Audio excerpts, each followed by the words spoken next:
నాతో పాటు మా మంత్రివర్యులు పొన్న ప్రభాకర్ గారు, మంత్రివర్యులు శ్రీహరి గారు, శాసనసభ్యులు మా బీలేరు ముద్దుబిడ్డ ఐలయ్య గారు, మిగతా కాంగ్రెస్ నాయకులందరూ వాళ్ళ చలో ఢిల్లీ కార్యక్రమంలో భాగంగా మేము, మా ఇన్ఛార్జ్ మీనాక్షి గారు, మంత్రివర్యులందరం కూడా చర్లపల్లి స్టేషన్ చైర్లో ట్రైన్లో ఎక్కి ఆలేరు వరకు వాటికి వచ్చాము. మీనాక్షి గారు నాగ్పూర్ వరకు పోతా ఉన్నారు. దాదాపు 1200 నుంచి 1500 మంది మా నాయకులు ట్రైన్ ద్వారా ఢిల్లీకి పోతా ఉన్నారు. కారణం తెలంగాణ యావత్ దేశానికి ఒక రోల్ మోడల్ గా మారింది. రాహుల్ గాంధీ ఆశని ఆకాంక్షని రాష్ట్ర ముఖ్యమంత్రి రేవంత్ రెడ్డి గారు కార్యరూపమిచ్చి కుల సర్వేకు పూనుకోవడం, అది సక్సెస్ఫుల్ గా చేయడం, ఆ తర్వాత 2 బిల్లు అసెంబ్లీలో పెట్టి చట్టాలు చేయడం, స్థానిక సంస్థల్లో 42% రిజర్వేషన్, విద్యా ఉపాధిలో 40% రిజర్వేషన్ ఇస్తూ చట్టాలు చేయడం జరిగింది.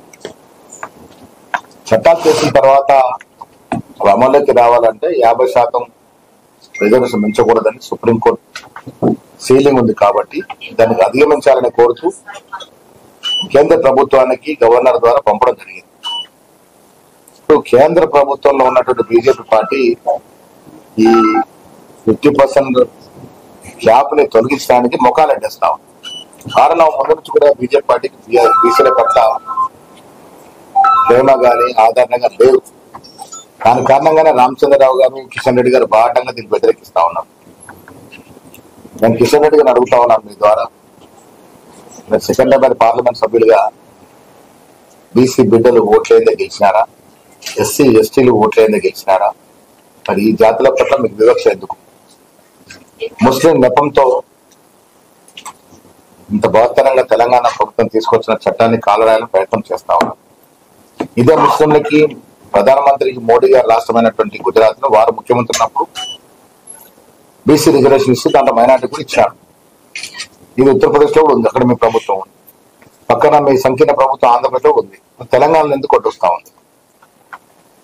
ముస్లిం తీసేస్తే మేము సాకారం చేస్తామనే మాట ఏదైతుందో ఇది ఒక నెపం ఎత్తుకొని బీసీ యొక్క హక్కుని కాలరాసి దశగా ఉంది. కాబట్టి మేము సీరియస్ గా కేంద్ర ప్రభుత్వానికి కనువిప్పు కావాలని ముఖ్యమంత్రితో సహా మంత్రులము, ఎమ్మెల్యేలము, ఎమ్మెల్సీ, ఎంపీ, సీనియర్ నాయకులు, కింది స్థాయి కార్యకర్తలను కూడా 6వ తేదీన జంతర్ మంతర్ ఢిల్లీలో ఒకరోజు నిరసన తెలపదలుచుకున్నాం. 7వ తారీఖున రాష్ట్రపతి కలిసే ప్రయత్నంలో ఉన్నాం. ఏది ఏమైనా మాకు చిత్తశుద్ధి ఉంది బీసీ రిజర్వేషన్ మీద. కాబట్టి దాన్ని సాధించుకునేందుకు ఎంతో దూరమైన పోవాలని నిర్ణయం తీసుకుని దాంట్లో భాగంగానే కేంద్రం కనువిప్పు కలిగే విధంగా 3 రోజుల దీక్ష, 3 రోజుల కార్యక్రమం ఢిల్లీలో ఉంది.